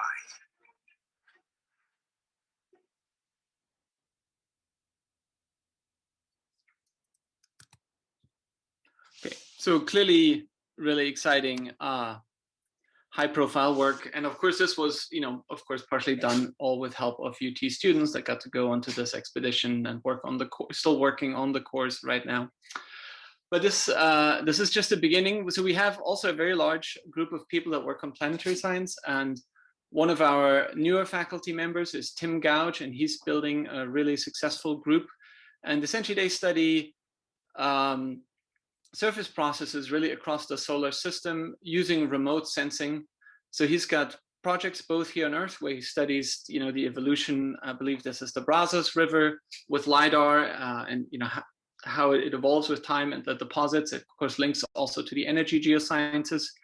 But then I think he's most well known for his work on Mars and on sedimentary deposits on Mars. In particular, he's working on the landing place for the Perseverance rover, who's landing, I believe next week, or anyway, very soon. So that's going to be very exciting to work with him on that. They also use lake basins on Mars, like the one shown on the bottom right, to try and infer climatic conditions a long time ago on Mars. So really exciting current stuff. And then let's see here. Here's a slide from Cyril Grimmer, who's one of the researchers at UTIC that they're essentially, it's one of the best groups in essentially radar. And so in particular radar for icy surfaces. And so they've been leaders both here on Earth in sort of the polar sciences, in Antarctica and in Greenland, as well as in planetary science, to use radar instruments to essentially image the ice and underneath the ice. For example, they've been involved in the search for liquid brines on Mars, searching for lava tubes. You can use radar to assess landing sites. And of course, they're involved, and we'll skip some more of that, in the Europa Clipper mission to Jupiter's moon, Europa, which is one of the ocean worlds that people are excited to try and see if there could be life essentially in the outer solar system. And the bottom right here shows one of their, I believe, 2 planes that they have and to use to fly radar in Antarctica. So another person in this sort of the planetary group at UTEC is Krista Soderlund. She's one of our very large scale modelers. So she works on Uranus and Neptune as well as Mercury. I know her best for her work on icy ocean world geodynamics. So icy ocean worlds are essentially icy moons who are liquid on the interior due to tidal forcing from the giant planets. And this is a whole new area that's essentially growing very rapidly. And there's 3 NASA missions that are going out to these icy ocean worlds. And so she's pretty much a leader in studying both the dynamics of these internal oceans, as well as their ice shells. And of course, she's also working on terrestrial analogs. So if you like equations and big computers, she's definitely somebody you'd like to work with. And as I said, so the radar group at UTEC is essentially building the REASON instrument, which is the radar that goes on the Europa Clipper mission, which is one of the upcoming flagship missions. And the idea is to try and peer through the ice of Europa, see how thick the ice is, see if there's any brines within the ice. And so that's going to be very exciting in the next few years as Europa Clipper prepares to launch and then is sent on its way. Here is another exciting project they're involved in. These are slides from Romy Hanna. She's involved in the OSIRIS-REx mission that has just sampled a near-Earth asteroid, and I believe will soon be on the way back. And Romy works in the CT lab, and essentially these rocks that were sampled from this asteroid will eventually make their way here to UT, where we can then scan them, where she will scan them. And so again, that's another really high-profile, exciting research going on. And of course, the reason we study these primitive asteroids is because we hope to learn something about the early solar system and the kind of materials that make up essentially the building blocks of the planets.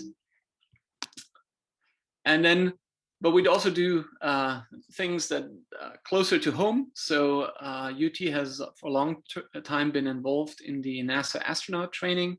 So on the top right here, I believe you see Mark Helper. Here's a picture of one of the more recent classes of astronauts that get trained, of course, get their basic geologic training here with the faculty from UT. And that's, potentially something you could get involved in if you're interested. And then finally, we're trying to bring together all the people interested in planetary science, and in particular in the aspect of the habitability of different planetary systems, both in the geosciences and in astronomy together. And so we've just formed what's called the Center for Planetary Systems Habitability.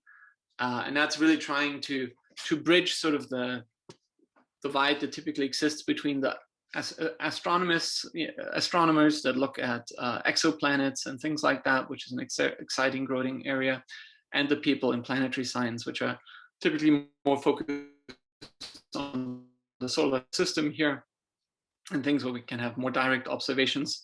And that's been really fun, ongoing evolution. So thank you very much. And then if there's questions later, of course, I'm happy to answer them. Thank you, Mark. Our next representative will be talking about the solid earth and tectonic processes research theme, and that is Dr. Esti Ukar, who also earned her PhD here, and we just couldn't get rid of her, so she's still here working at our Bureau of Economic Geology. So Esti, take it away. All right. Hi, so I'm Esti Ukar. I'm a research scientist at the Bureau, and I'm representing the solid earth and tectonic processes theme.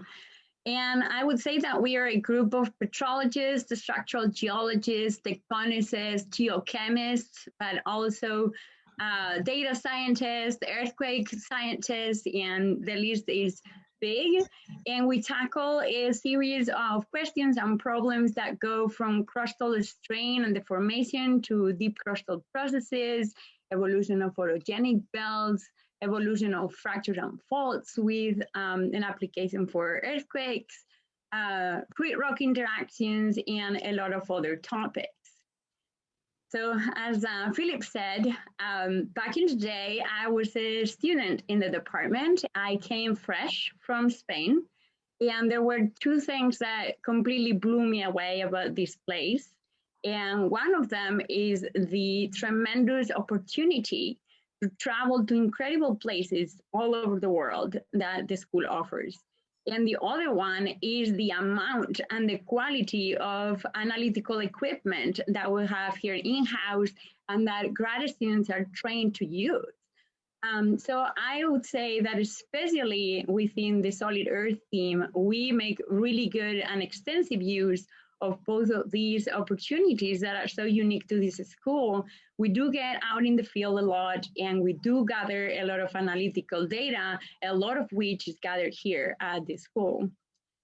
And so we are a very large group, and I'm gonna try my best to give you just like a little bit of an idea of the kinds of research that faculty, research scientists, and data students do at the Jackson School. And I'm not gonna have time to go into any details. I'm just gonna scratch the surface a little bit, but I want you to actually get to know who we are and what opportunities are out there for incoming students. So I'm gonna start from Jamie Barnes's group. And Jamie Barnes and her students use stable isotopes to study fluids and volatile transport in subduction zones, fluid rock interactions and metasomatism, the geochemical cycling. And here are just a few examples of the kinds of places that Jamie and her students have been studying recently in the Cyclades and the Alps, Yellowstone, New Mexico, New Zealand, and the list goes on. Next, we have Liz Catlas, and Liz and her students use field, laboratory, and modeling studies to understand the structure, metamorphism, and geochronology of mountain belts. And Liz develops and applies geochemical and geochronological study approaches to the study of lithosphere dynamics. And some of her recent study areas include the Carpathians in Slovakia, the Himalayas, the Menderes Massif in Western Turkey, and exciting places like that. So in short, Liz and her students combine geochronology, geochemistry, and field-based research to understand the development of mountain belts as well as the closure of ancient oceans. All right, next up, we have Danny Stockley's group. And Danny Stockley's group studies geotectonics and problems that go from rifting to continental breakups to mountain building using geo and thermochronology, as well as structural geology, petrology, and stratigraphy. And one of Danny's mottos is no dates, no rates. I would add to that, no pain, no glory. But he's the lead of the UT Cron Lab, which is an internationally renowned facility for its LA ICP-MS dating, uranium lead, uranium thorium, and helium dating capabilities. And Danny has established an international group of collaborators that has taken him and his students to very exciting places, from Siberia to the Arctic, to the Middle East, all over Europe, all over the US, Mexico, the Caribbean, and a very long list. Here are just, some of the kinds of data that Danny's group produces with geotectonics applications. and he does in situ geochronology. And I have to point out that one of the things I'm very excited about is the latest work on uranium lead dating of calcite. And I'll tell you a little bit more about that in a second. Then we move on to John Lasseter's group, and John's group integrates major and trace element and isotopic data from basalts and mantle sinoliths to examine questions regarding the evolution of the Earth. So John and his students are interested in questions like how is continental lithosphere created and destroyed, how much water is in the mantle, when and why did plate tectonics start, and how did that affect the evolution of the mantle, how do basaltic melts form and evolve, and mantle plumes and mid-ocean ridges and things like that. And then we have Rich Ketchum's group, and Mark already mentioned these a little bit, so he stole a little bit of my thunder. But here is Rich back in 2008, while Lucy, the 3.2 million year old human ancestor, was being scanned here in the City Lab in the basement. And I was a grad student back then, and I remember seeing security guards all over the place. I'm wondering what the hell was going on. Well, I had to learn about it because it was such a top secret mission. I had to learn about it through the paper several months later. But Rich is very well known for his 3D imaging work, and he applies it to all kinds of things, from meteoritics to petrology to paleoanthropology to hydrogeology, economic geology, and many other things. And because he's a multi-talented man, he also does a lot of thermochronological work, fission track dating, and also thermal history modeling. And then we're on to Mark Lucy's group. I did my PhD with Mark, and Mark specializes in subduction zones, in particular subduction channel shear zones, where tectonic melanges form, and with that, he learns how high pressure and low temperature blocks get exhumed. And another one of his large research topics are collisional delamination and the megatectonics and magmatism that are associated with this. So Mark's research on subduction zones have taken him all over the world, but I would say that he's done a lot of work, including myself, when I was his student, in the Franciscan Melange in California, which formed in the subduction channel. And he's also done a lot of work in New Guinea, understanding how this collisional delamination led to the formation of throttling cupulas when the piping and the faulting is just right, and leads to the formation of these massive porphyry copper ore deposits that we all benefit from. And we have Jim Gardner's research group, and Jim and his students like to play with magma, and particularly with bubbling magma, which are the explosive types. And so their research focuses on the dynamics of volcanic eruptions and understanding the magma that erupts. They combine field studies with analytical work and experimental petrology to investigate the eruptability of magmas and how degassing affects the dynamics of volcanic eruptions. And then we have Daniel Truckman. He joined the department about a couple of years ago, and he studies earthquakes and hazards in the age of big data. He considers himself a seismologist and a data cruncher. And Daniel and his students develop and apply new techniques to analyze large seismic data sets to understand earthquake rupture processes and their links to earthquake hazards. And they leverage concepts from big data and scientific machine learning to advance earthquake science. And the kinds of questions that Daniel and his students are interested in is how do earthquakes start and stop?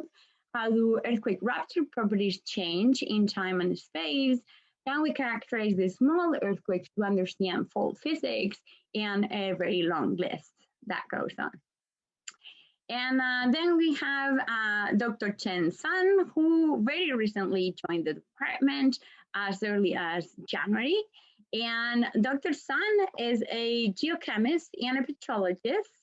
And he and his group are interested in planetary scale and grain scale processes on Earth and other rocky bodies and the impacts of these processes on surface environments. And so he and his group have been focusing on 4 major areas: the deep volatile cycle and magmatism, planet differentiation and habitability, thermal histories of Earth and planetary materials, and equilibrium and kinetic processes. And sorry, I have kids and pets all around me, so hopefully they'll stay quiet for just 5 minutes. So then we have Afu Lin's group. Afu is a mineral physicist, and he and his students look at chemical properties of Earth materials at extreme pressure and temperature conditions. They use high pressure diamond cells coupled with laser and synchrotron X-ray spectroscopies to investigate things like the geophysics of the mantle and the core, methane hydrates, planetary interiors, and even the water and carbon cycles.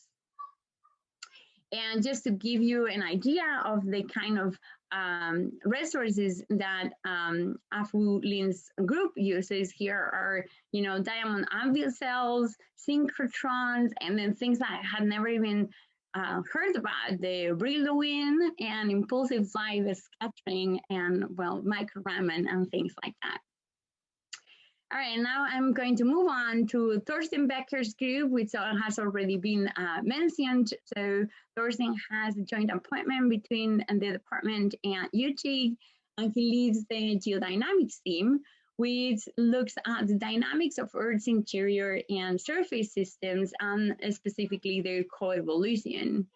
So the geodynamics team uses field, laboratory, analog, and numerical results to build geodynamic models to answer questions regarding megathrust earthquake cycle dynamics, the geodynamics of subductions and orogeny in South and Central America, continental dynamics and seismic anisotropy in North America, and generation of plate tectonics from mantle convention, and that kind of topic.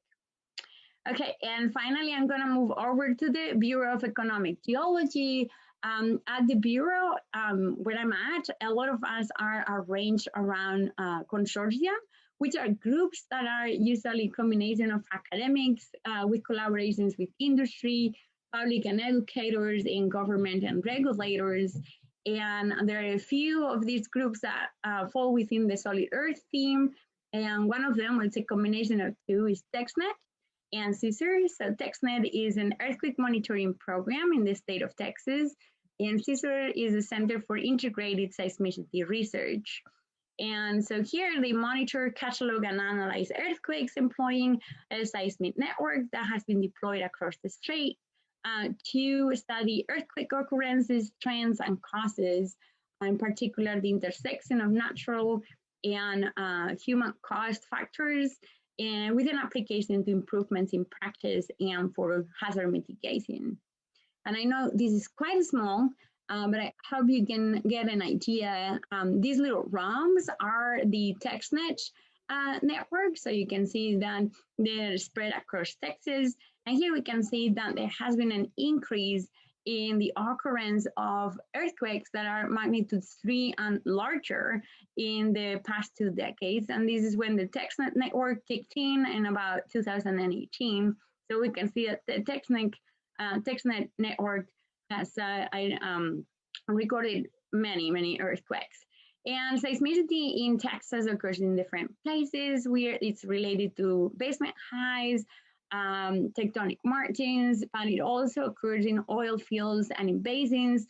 Some of this seismicity is natural, some of it is not, unfortunately. So this is the kind of thing they study. And this slide is a little bit scary, but I left it here just so that you get an idea of the size and the kind of people that are brought together in this kind of research. So we have seismologists, earthquake engineers, geologists, and geomechanicists, remote sensors, mappers, database analysts, all working together to understand these earthquake occurrences. And then we have AGL, which has also been mentioned by Zoltan in the energy group.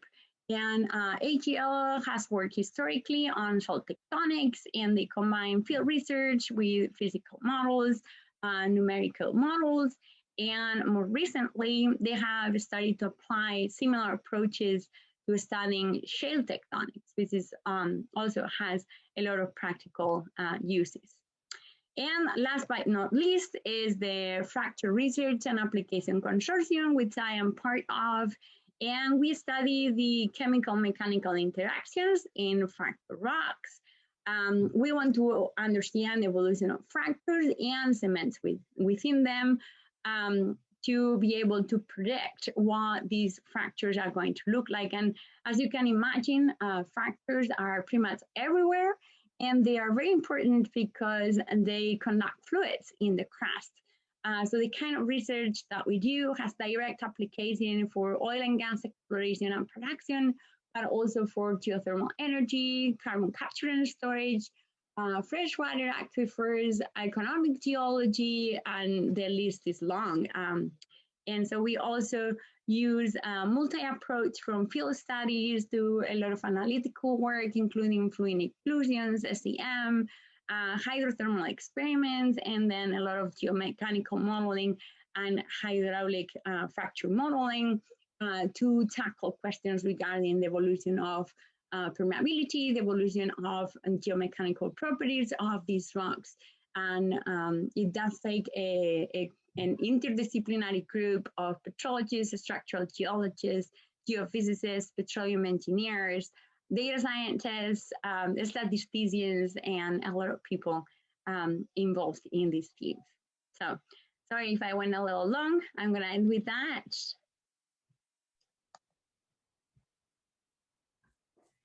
Okay. Thanks, Esti. Appreciate it. I'm sorry if I talk too loud with my just subtle accent. Oh, no, it was all good. So the next group and final group that we want to have present is the surface and hydrologic processes research team, and that's going to be introduced by Dr. Bayani Cardenas. So I will let him take over. Cool. Well, how's everybody doing? I think it's time for a stretch. So I'm going to talk about the surface and hydrologic processes team. It's a big group, just like all other groups that you've learned about. And they're actually not formal groups. These are all research teams that we've been talking about. In Brazil nutshell, because it's not quite a nutshell, this is what we do in our theme. From watersheds and aquifers to source sensing, sediment transport, and land surface dynamics, we focus on processes that shape the Earth's surface, the rock record that results, and interactions with hydrologic systems. So that's a mouthful. But before I go on a quick tour, I want to introduce myself again. So I'm a professor in the department. I'm actually one of 3 associate chairs of the Department of Geological Sciences. The other one was Sean Gulick, who you met earlier, Dr. Gulick, and then Dr. Julia Clark. And actually hiding in the audience is Dr. Danny Stockley, who is the chair of the department, which is the lone academic unit of the Jackson School of Geosciences. So this picture really sums up everything that we do in this theme of surface and hydrologic processes. We're really looking at the dynamics of solids and fluids on Earth's surface, but also in the near surface. And we look at everything from sediments, rocks, elements that are both in solid phase and dissolved, and a big part of the water or hydrologic cycle.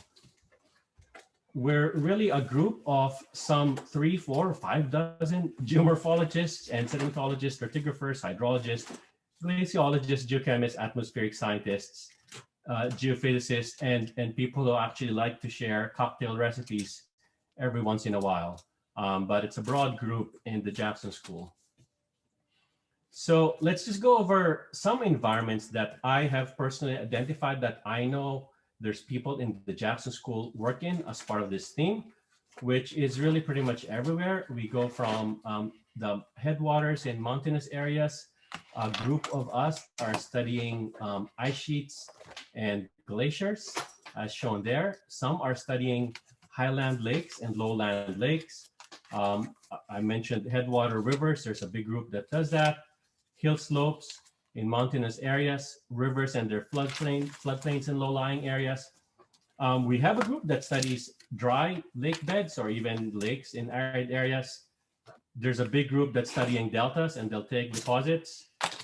There is a group that also studies aeolian processes and deposits, and so on. We can go offshore. We can go on the continental shelf. We actually study the shallow subsurface that I mentioned earlier, in both, igneous and sedimentary environments. And that's pretty much it.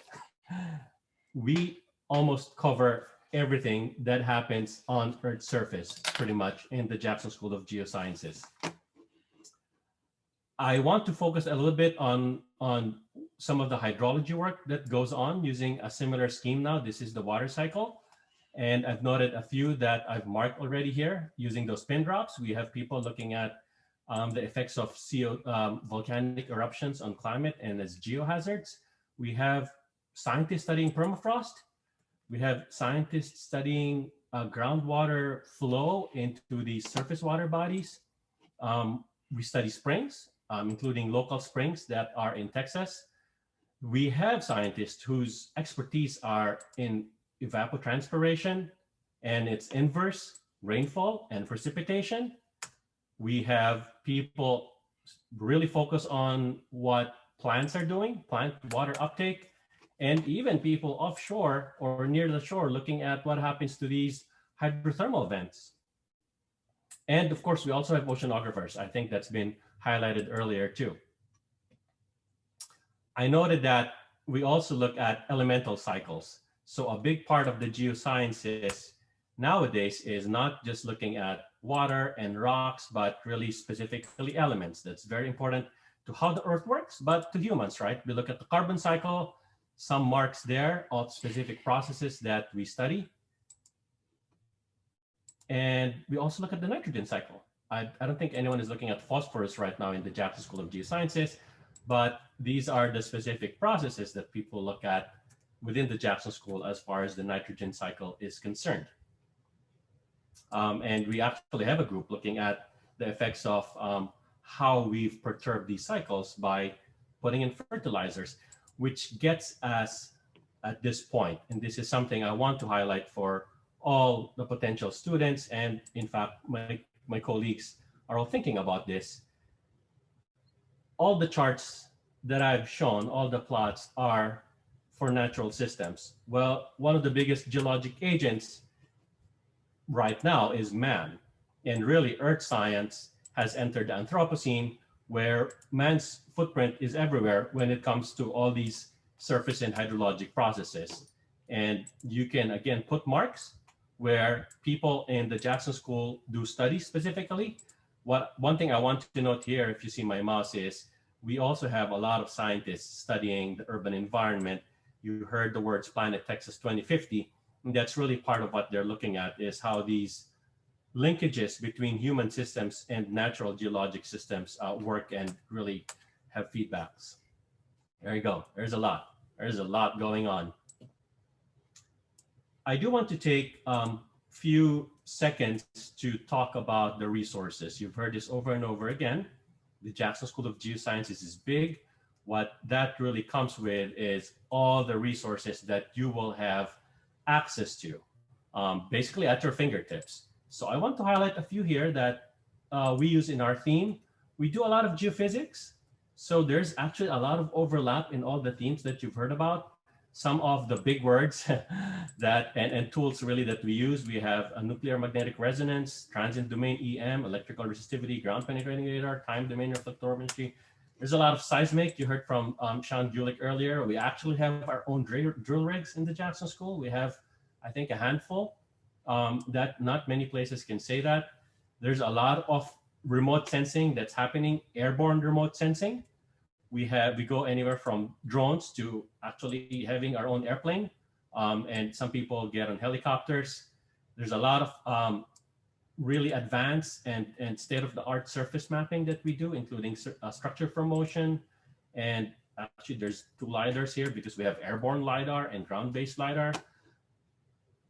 Our dean is a geochemist. There's actually a lot of geochemists in the Jackson School. One thing I want to note here is maybe some of you have heard of the so-called mass spectrometer. It's a major instrument.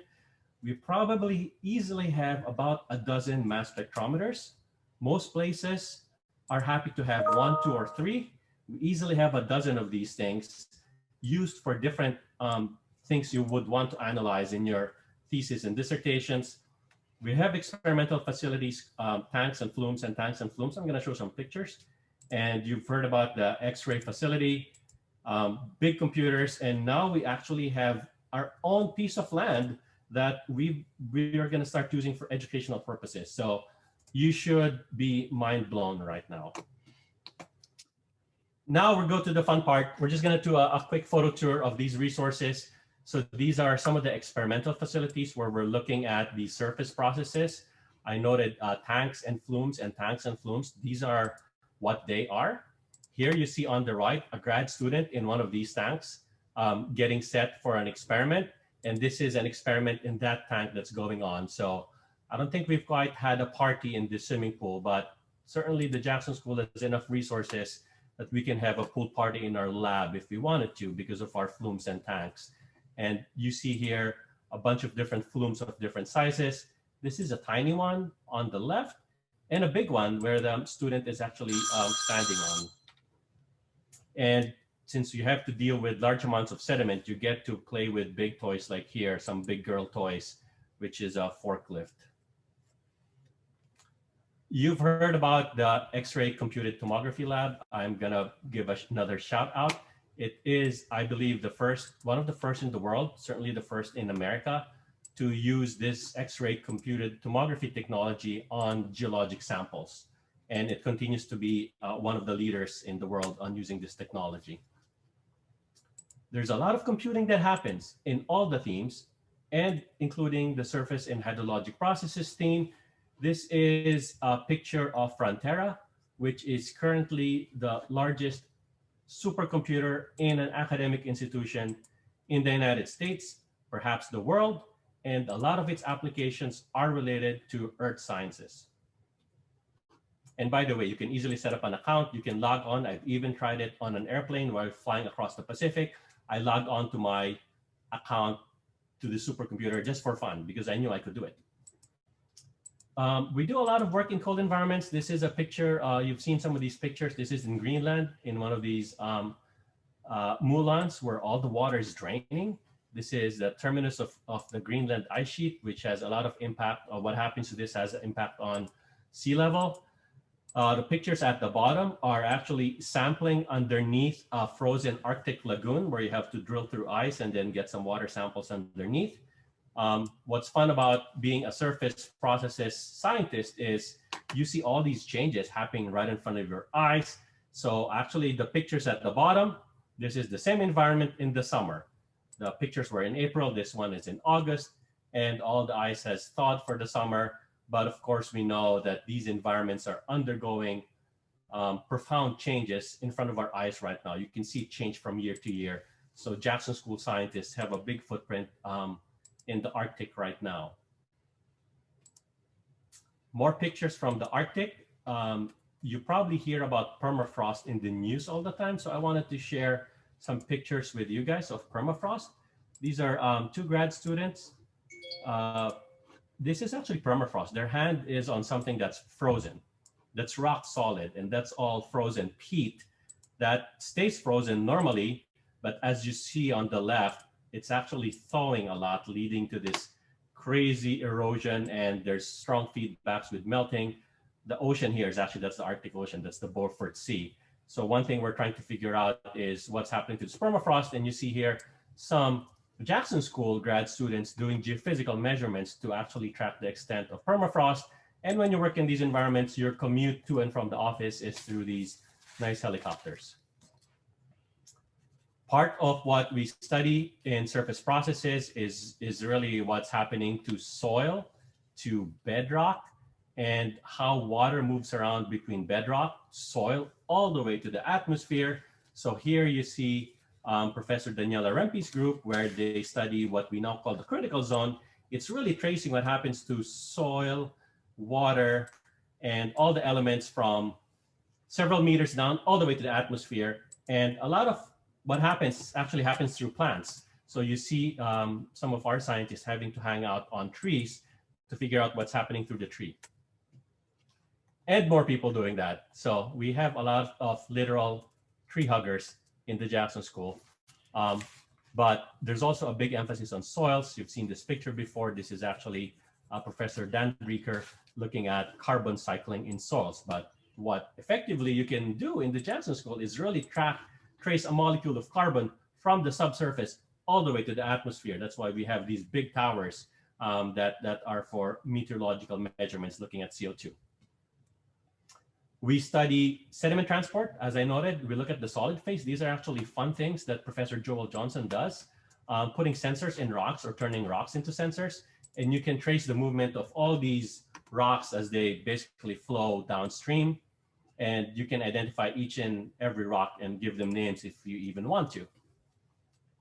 So this is the same thing, actually looking at sediment that's coming down the Mississippi River using high resolution mapping to look at all this sediment that's draining down the continent, coming out to the Gulf of Mexico.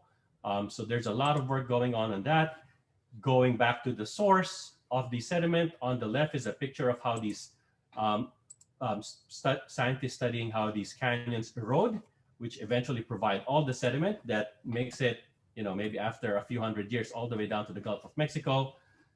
This one on the bottom is actually a picture of storm surge deposits because of a hurricane that hit Texas on the Barrier Island. And this is a group of Jackson School students going out there real time as soon as the storm hit, looking at the sedimentation there. This is a group that is studying groundwater flow as it actually comes out to the sea and trying to capture all this groundwater. So not only do sediment go from land to the ocean, water does that too, and not just in rivers, also as subsurface flow paths. So here's a group that's looking at trying to capture this water as it comes out and quantify what's in it. Texas actually has a lot of karst, meaning there's a lot of caves. So we get to play around and study these caves. You've seen the picture on the right, which is Professor Jay Banner trying to get into one of these caves. The picture in the middle is actually a class field trip. We have a class in karst hydrogeology, and this is what they do in one of their classes. On the left is from Professor Phil Bennett, and they're looking at some really fascinating biogeochemistry that happens in these caves where there's a lot of sulfuric gases. So you can see the grad student here actually wearing a gas mask. And this is pre-COVID, so that's not because of COVID. Okay, I know I'm probably over time. I do want to highlight that we have a lot of connections in this theme with industry, with local agencies, with the USGS, national labs. We work with climate scientists, or we have climate scientists, so a big part is NCAR. You've heard this from Dean Mora earlier. There's actually a lot of institutions at UT that connect or actually do work in the theme of surface processes and hydrologic processes as well. So I encourage you to look at these resources later on, but hopefully we've talked your ear off, but I hope you all are now getting a sense of the scale and the resources available to you guys. So thank you. That's it, Philip. Okay. Thanks, Bayani, and thanks to all the other presenters today. We really appreciate it. So to all of you prospects out there, I just want to say we hope you've been given a good comprehensive look at the Jackson School. Obviously, you've heard about a lot of different things going on, and it seems like, if it seems like we are large, it's because we are. But with this large size come opportunities. So that's something to think about in your choices of where you want to do graduate school. Students here get to work with a lot of different people, not only in this school, but across campus. There are things going on in other colleges and schools on campus that also you can be involved with. So that's something to remember. So it's not just those in our school, it's all across campus. So opportunities abound. And with that, I will pass it on to Brian Horton to make his closing remarks. Yeah, thanks, Philip. Just 1 minute. thanks to all the speakers today. That was really amazing. Sort of takes my breath away, honestly, when you think about how much is going on in this school. For you prospective students, a couple of points briefly. Please get in touch with your potential mentors and supervisors. You know, they're the ones that have the exciting research projects that could be opportunities for you. So don't hesitate to reach out and get in touch with them. If you're finding that you're not getting much feedback, go ahead and contact me or Philip. And likewise, just reach out as well to current graduate students. Keep in mind that we have a large graduate student population. They're very interactive, they're very visible. They have a lot of things going on every week, which reminds me that today at 6 p.m. there's a happy hour and Q&A session where the current graduate students will meet with you, the prospective graduate students, with no faculty, no research scientists, no supervisors, just students, current students meeting with prospective students. And they can give you a good idea of what's happening in the Jackson School and maybe answer specific questions that you'd like to ask of the current graduate students.